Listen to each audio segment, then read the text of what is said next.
Hey, welcome back.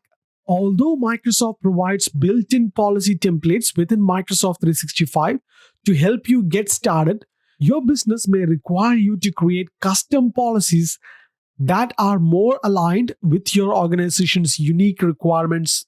In this episode, I will help you understand how you can customize these templates.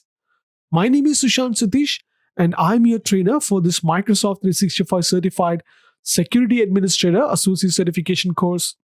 After this lesson, you would be able to describe how to modify existing rules of DLP policies, explain how to add and modify custom conditions and actions to a DLP policy, and describe how to change user notification and policy tips, and configure the user override options to a DLP rule, and explain how incident reports are sent by a DLP rule violation.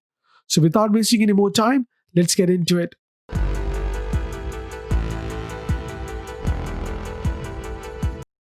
First, let's start with understanding how can you edit a rule. So for that, I'm taking you back to Microsoft 365 Security and Compliance Center. First, you can go to Microsoft 365 Admin Center if you don't know how to go directly to the Compliance Center. On the left-hand side, under Admin Centers, click on Security. You can visit directly to this page by going into protection.office.com. On the left-hand side, expand Data Loss Prevention and click on Policy. On the DLP policy page, I'm going to select an existing policy, and there you go. So you have an option to modify an existing policy by clicking on Edit Policy. This is where you can go and modify the location, policy settings by going into Selected Name and click on Edit Rule. This gives you an ability to modify the policy on however you want. Similarly, this gives you an ability to customize and condition and action as well. In this following example, let's assume that your organization requires protection of its users' driver license numbers.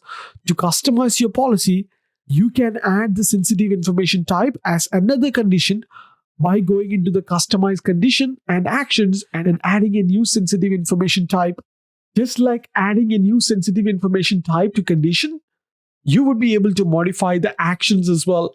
You can decide whether to block or allow anybody outside of your organization, or allow people who are given access to the content through anyone with the link option. Encrypt email messages is only applied to Exchange. Let's talk about how you can customize user notification. The user notification section of the Security and Compliance Center lets you configure and customize the notification that people receive when a user attempts to share content that is protected. So let me show you how you can find it and where to change this option. So under user notification, where you have ability to select, do you want this notification to be turned on, or do you want to enable email notification and notify the people when somebody share the document or modify the documents as well? Let's talk about how you can customize user overrides. User notifications are effective in educating users about an organization's compliance requirements.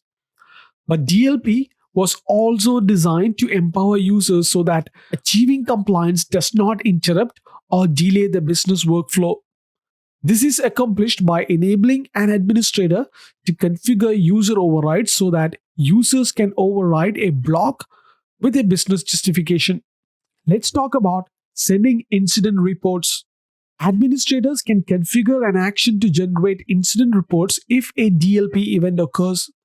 Such incident reports help track events in real time. Because reports are generated in real time and sent to a designated mailbox, such as mailbox for a compliance officer.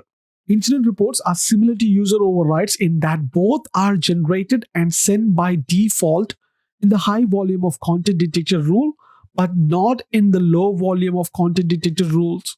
That concludes the lesson on customizing DLP policy. In the next video, we're going to learn about policy tips. So I will see you on the next one. Till then, take care.